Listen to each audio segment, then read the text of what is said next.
let's poke at that a little bit. So we get to this point six. So three duplexes. What do you think your cash flow was? Just rough, like net cash flow, spendable money at the end of the month with 6 units. What do you Per just unit, estimate? about 200 bucks. About 200 So you bucks. were making $1,200 cash flow roughly. Correct. Now, Correct. were Yep. you living in one of those units or not? I was. Yep. All right, so you really had $1,000, but you were living for free roughly. Is that That's fair? correct. Yep. Okay. So then you find BRRRR. You try it once. You obviously have a construction background, so one of the largest risks of someone starting is getting ripped off from contractors. For sure. Let's talk about that first one. So you find a dump.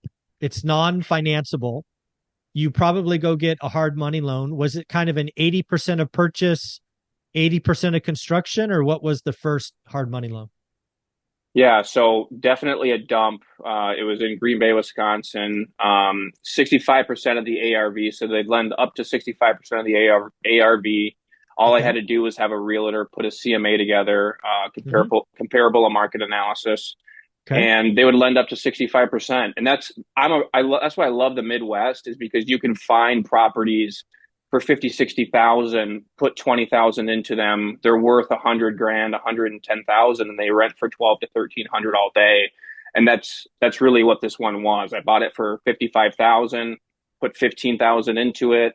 The value came back at 115. I left equity into it, which I would advise everyone to do. At least me. I like strong equity position, but also cash flow.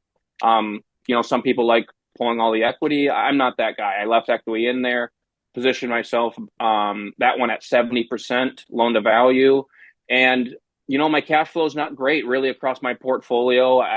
My average is about $220 a month, and it's true cash flow. I'm not saying cash flow in the sense of like I don't put money away for maintenance, repairs. I'm talking true cash flow. It's about 200 to $220 a month.